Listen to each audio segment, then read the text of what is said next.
Hey guys, Beast Force here and welcome back to my Phineas and Ferb breakdown. As today we're going to break down Where's Perry Part 1, as we're going to do the same thing for Where's Perry Part 2, which will be in the next video of my breakdown. The two last minute 11-minute episodes and the season finale focus around Doofus of This Is Your Backstory. During the 2012 Disney Channel summer premiere, you get to see a picture of Major Monogram and Doofus in Lot, which actually is in this episode. Part 1 features a change with Phineas and Ferb going to Africa, as they're going to have a lot of time exploring things, but the main focus was actually on Doofenshmirtz. With his an evil and it actually hits Carl, which was the beginning of the segment of this episode, of which is building up to for the past few weeks. And also there was a book called The Missing Platypus, which features around this episode on June the 19th, 2012. There was supposed to be a sequel on July the 31st, 2012, but it never came. This episode builds up to where it leads to now, focus on Perry the Platypus once again, and mostly focus on the other characters, with Major Monogram also playing a major role, with Carl too, as well as Dr. Doofenshmirtz. But we've seen that evident that the build-up can lead to good promise and expectation of the episode around Phineas and Ferb. Sometimes it can lead to good intentions and good writing for the plot of the story, but in this part, it just does it very well. For Where's Perry Part 2, where did it all go so wrong? That will be in the next video once I do the breakdown of it. And there are a lot of things to explore in this episode once I do the breakdown.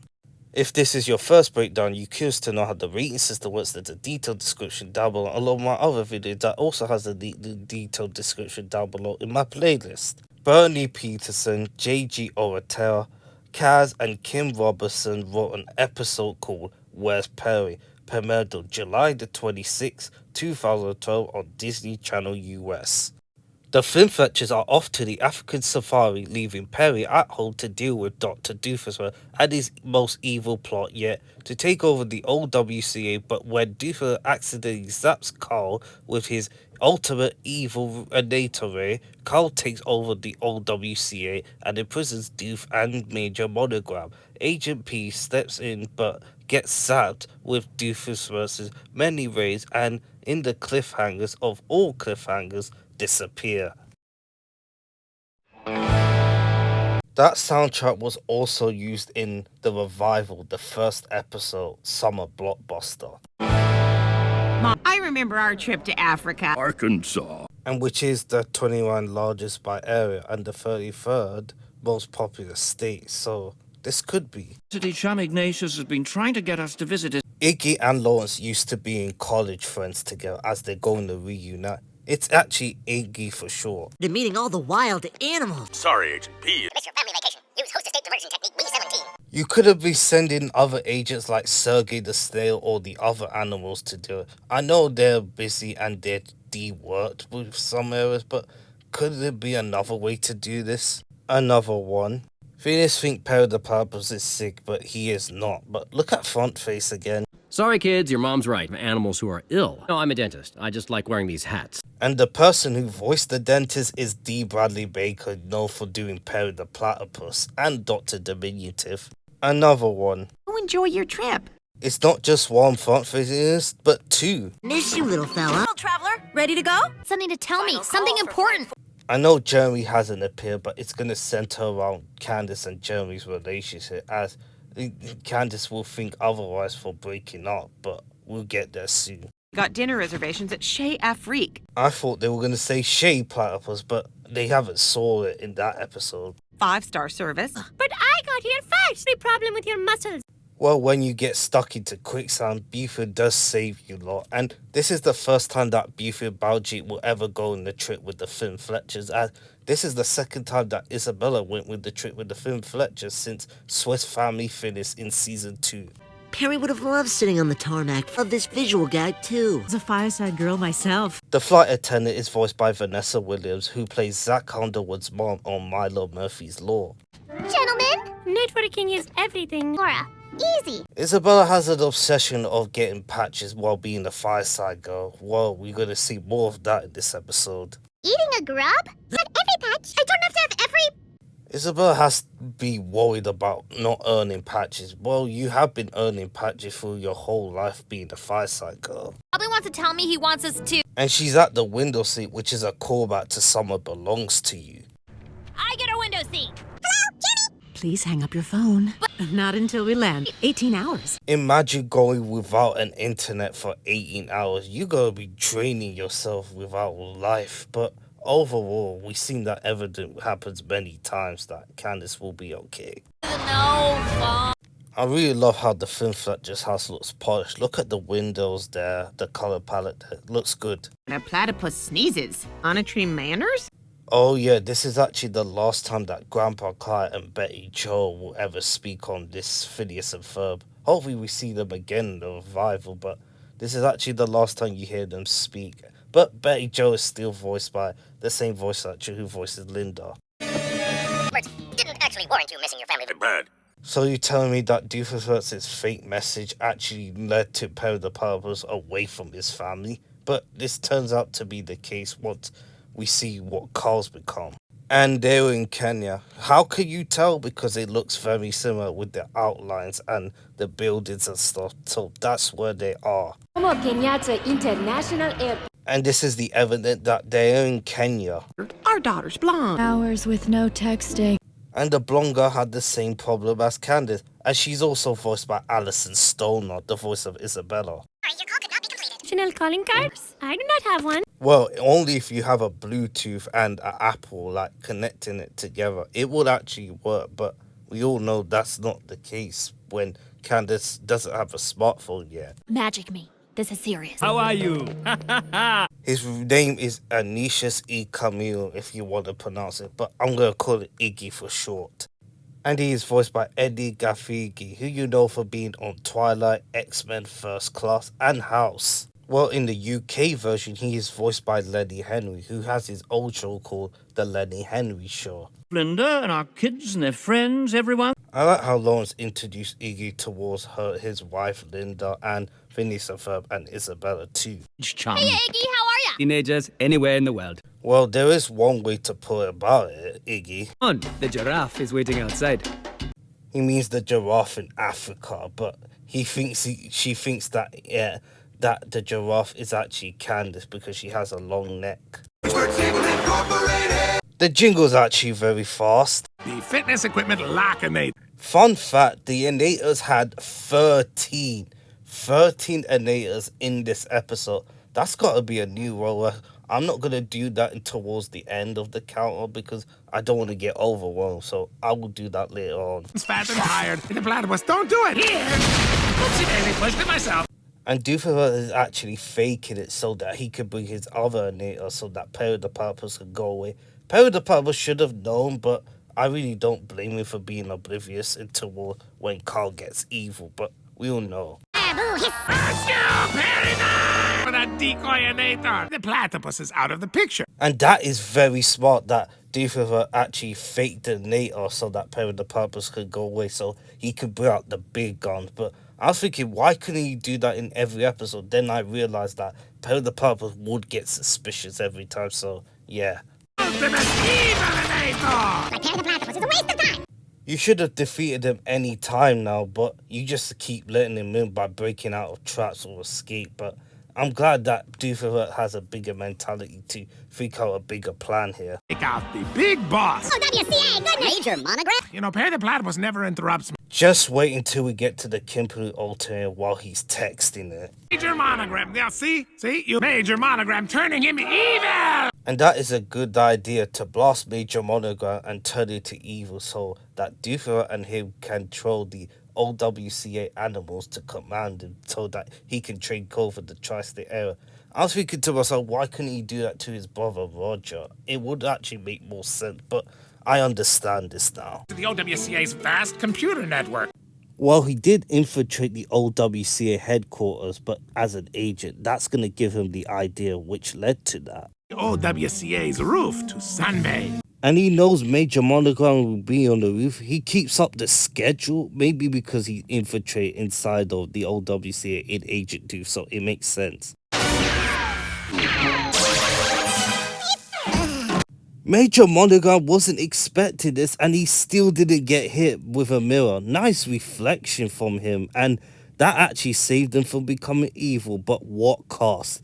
And now we're gonna see an evil version of an art of Carl. Man, I can't see the OWCA from here. It has a new headquarters. He has no idea he hits evil Carl, and that's gonna be very interesting. Research station. Little power tools and spare parts left over from building the stiff.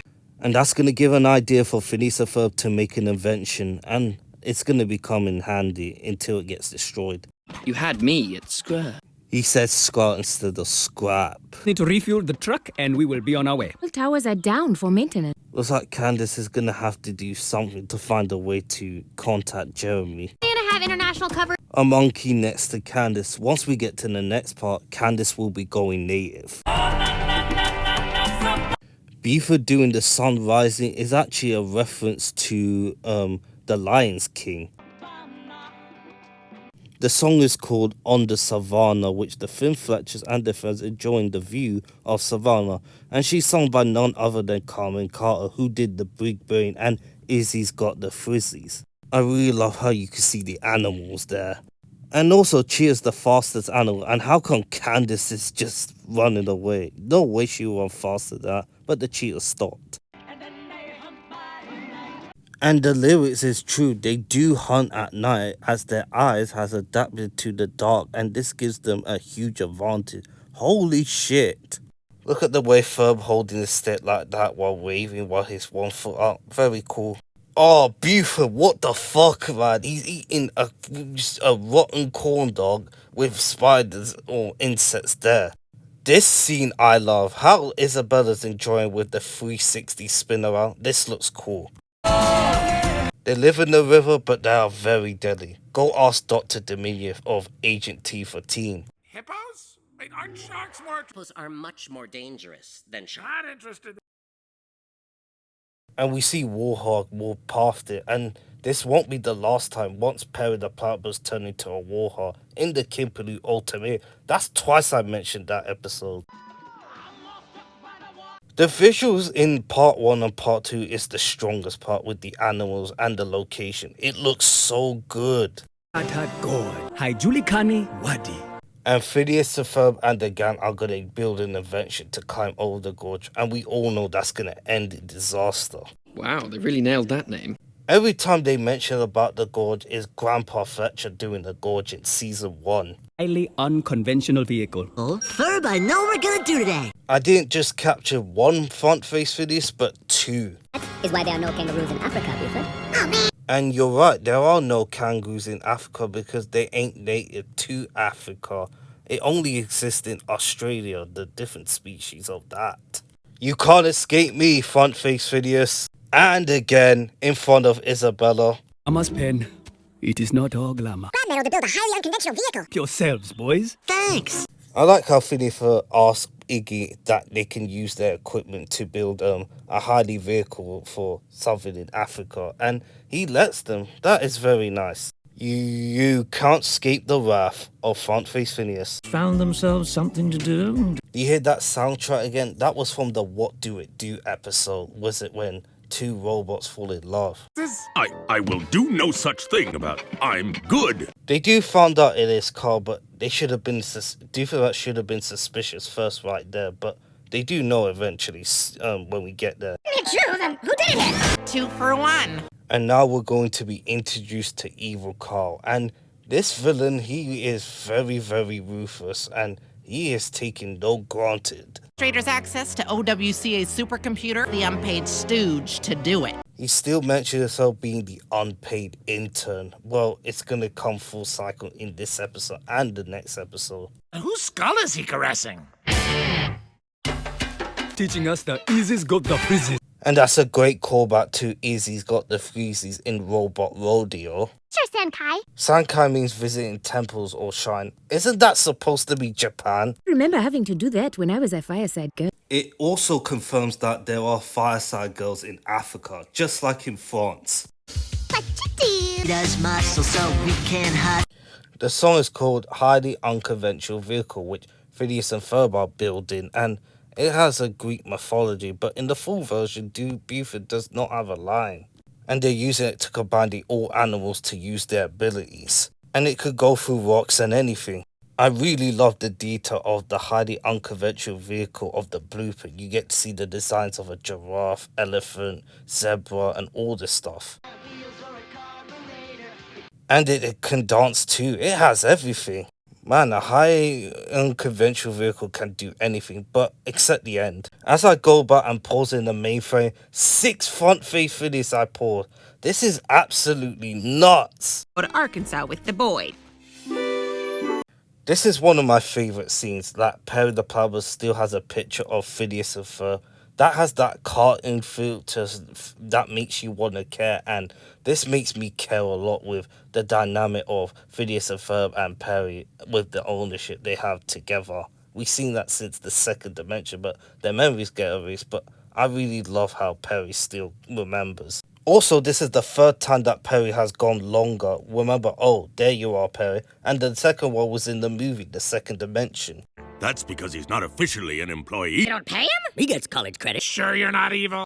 Oh, yes, this is a very popular line. And one of my favorite lines in this episode where he said, he's not sure if he's evil. You hint that Major Monogram is not evil. He's just like a bad guy for Carl many times. And he kind of being an asshole to him many times, no matter what, how many times he treated him. And he is an unpaid intern. But it really makes me feel that we get more of that in the future episodes. Did you try the Madagascar chocolate? You're a solid B+ student with a... He gets a B+ student and he's in college. He should be an A star despite wearing glasses and all that. No offense, it's just that he should be smarter.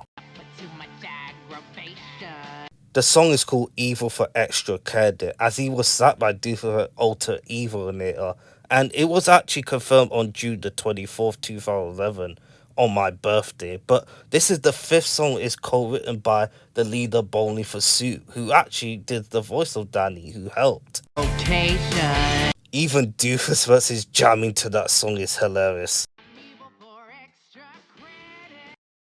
Doofus is vibing to this song because it's evil. And why does evil songs always get brilliant songs, by the way? I can't play it because of copyright, but this song is a straight up banger. It's easily my favorite in this episode.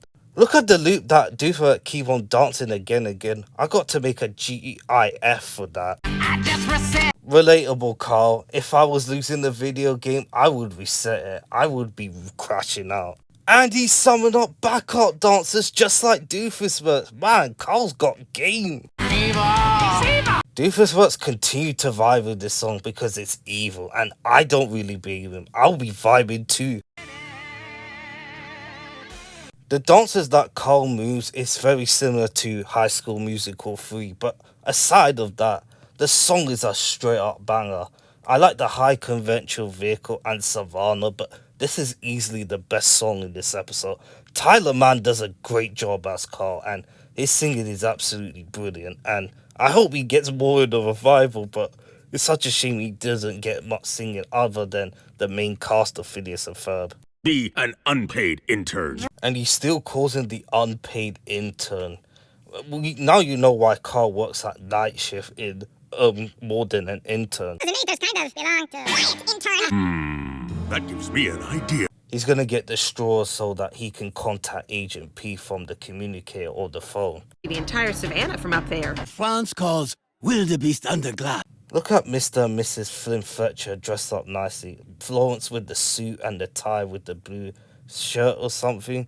And also Linda's wearing a blue dress. It's the same color palette as the dress she wore in Dude, We're Getting the Band Back for the wedding anniversary, but they change it a bit. It's not recolored, then I realized it's the same dress she wears for Does My Duck Bill Make Me Fat in season 1. Candace seeing the spider. Ooh, that could lead to something in the future, right? Right? Clowns in the ultralight, the mysterious object under this tarp. Telephone! I like how Candace see that the phone is dust as it clears it out, but she already read it anyway. I don't need to go through it. Mention a nator at one point. This would have been a really good time to use it. Show me my inator. Disintegrator-inator, which... And Evil Carl doesn't even like an alienator, which is straight away, but we all know what his standards is, but there are 13 innators. Terrible has happened. Flimsy. Going to say noodle. I was going to say spaghetti, but noodle works. But Agent P actually received the contact from Major Monogram straight away as he's going to go there. But if that's going to be the case. Yeah, D like indantable for Umby. And that is a reference to Dan Pover's driver's license, Dantable, which we can find on TikTok. Perry's going in events like Batman. Metric scan accepted. That's Dan Poverma doing the security system voice. As you can see, the red hands faded as you get to see a hand starting to merge to it. It looks so cool. Agent P. Very nice, very nice. If it was Doofus, he would have monologued him and then trapped him. And Carl actually traps him straight away without monologuing. He's actually more ruthless than Doofus Spurts. As I think about it, this is the second time that someone slow clapped since Doofus was in The Watcher Do. You could have just called him yourself. He's going to use it to take over the tri-state area by using his fingerprint with the computer of the OWCA. If I was Carl, I'll be doing it right now, but he's going to gloat at Major Monogram. The power stations, desynchronize all the traffic. Well, Doofus did try that in Hip Hip Parade, and he did fail. Them paid. You're mad. Patient shared evil. Out. You fool. Perry the Platypus could have found a way to get out of the trap, but Doofus' stupidity is the reason why he got out of the trap again. Flynn Fletcher robots. The robots posing each other is actually a reference to the Powerpuff Girls when the movie came out as the poster. And good to see the robots again. We never see Phineas and Ferb, Candace, Linda as robots, but we did see Lawrence as a robot again since middle-aged robot in season 2. Gone on a date with that one. She was a robot at the time. Perry's like, really? And still, Doofus doesn't recognize Linda, even in season 5, The Cloudy of the Chance of Bomb. And Phineas is doing the da-da-da, just like Empire, Doofus and Candace, and Irving too from the Phineas and Ferb Cliporama. But Beefy will mention again after I talk about it. But this is actually pretty strange as well. And this is the second time they've been to Africa since Summer Belongs to You, when they were bouncing around the world. Totally better than Irving. To go down there and leap from there is very risky, but Phineas and Ferb and the gang have been in dangerous situations before. If we took her into a landing on that rock outcropping, then we'll jump over those vines and break it like a monkey with our ape-like arms. Slope with our cheetah-like grace. Down would mean instant death. I like how Phineas and Ferb trying to go through the plan, and they know if they don't make it, they will die. It's Jeremy. Paw print identified. Locked. No! If you weren't too busy monologuing or just let Doofus press the button, you could have controlled the tri-state area by now. It's just that some stupidity of Doofus still comes to fruition. Don't just stand around, you fool! Get it! He's putting more than 10 innators out front to destroy Perry the Platypus. That is so overkill. I thought we should break up. You're breaking up with me? And we all know, the audience, that Jeremy isn't breaking up with Candace. It was just like the interference is causing the phone and telephone to not link up properly. But Candace goes through a dramatic realization of it as she will go later, which is good for her character, but for me it doesn't make any sense. She should know that Jeremy isn't breaking up with her. Reminds me of Laurie or Bobby breaking up with each other in the movie, which was the same thing, but it wasn't. I do watch Loud House clip, but I don't watch the Loud House that much, but I know the knowledge, it is very similar. Buford, once again, this guy is just messing up everything. Reminds me of the episode Out of Character when he set up to 7 to 11. Oh, we said 7, not 11. We all know they do survive in part 2 when they grab the vibe, but we don't know how they do it, which will fill with random stuff in part 2, will be the downfall of when I break down it. All the innators at once. You fool! What did you... The worst part about this is we had to wait for a month to see if Perry the Platypus got vaporized, but he didn't. He actually does survive. We know that from the promo and stuff. I think the biggest mistake is Where's Perry and Where's Perry Part 2 should have been a 40-minute episode, which would be the biggest mistake, but we'll get to there. You have no reservation. That's just to play the dramatic effect with other parts in this episode happened a couple minutes ago. This was an interesting build-up with Carl becoming evil, Phineas using the inventions which went horribly wrong, Candace seeing that her boyfriend being breaking up with her, even though that's not the case. Overall, the plot will get a 4. I really like how both plots are very interesting, and it goes in different ways. With Phineas and Ferb and the gang goes to Africa to explore the animals and the environment there, as Phineas and Ferb and the gang create the unconventional vehicle, which they use it to test around to jump on the gorge, which turned out to be a failure because Buford decided to use the switch and pull it out of there. But the main talking point is Doofer using the ultimate evil-inator as he lures Perry the Platypus away so he can go to the big boss. And it turned out to be Carl, as Major Monogram with Mirror actually deflected it. And Doofer goes to the OWCA with Major Monogram as they found out that Carl was the one who was evil, causing the things here. And Perry the Platypus go there to save Major Monogram, but he also got captured by Carl. And Major Monogram always reminds him of an unpaid intern. We'll talk about it once after discussing the plot. And it was very interesting to see as he's going to use it to take over the Tri-State Era as Perry locked him out of the mainframe. And he got blasted by Aeneas, which could be evaporated or disintegrated, but we'll see what happens in the next episode as Perry the Platypus is fine. Characterization will get a 5. I really like all the characterizations done well in this episode, with Lawrence and Linda being very good on board, as well as Phineas and Ferb and the gang having a fun time with the high unconventional vehicle, even though we know that they did survive towards the end. I really like we've seen Iggy, what he is and what's his personality, as he's been friends with Lawrence in college, and it's nice that he's been nice to Phineas and Ferb to use the inventions for the high unconventional vehicle, and that actually gave them that, which is very sweet, and mostly focused around Doofus as he's the same as usual but more evil as he wants to take down Major Monogram as it hits Carl. Major Monogram, he's a bit evil even though he's an unpaid intern, and that is what he is. And evil Carl becomes more ruthless as he traps Perry the Platypus, Doofus and Major Monogram. He does let Doofus out, and he sees that the innators are weak, and we've seen evidence that Doofus innators can be used as ridiculous or something crazy like that, but evil Carl knows his standards very well, as he was locked down the mainframe because Perry the Platypus stopped him, and he's been evaporated to Africa because of we know what happens there, and everyone was acting on point in this episode. Visuals, it's a 5. The visuals are stunning in this episode, including the song in Savannah and the animals in Kenya, the high unconventional vehicle that Phineas and Ferb has made, the evil for extra credit that Carl's seen, and Doofus vs. Nators. There's a lot of great things to happen in this episode, with a lot of things going on with the visual gags of it, and it makes it very, very worthwhile.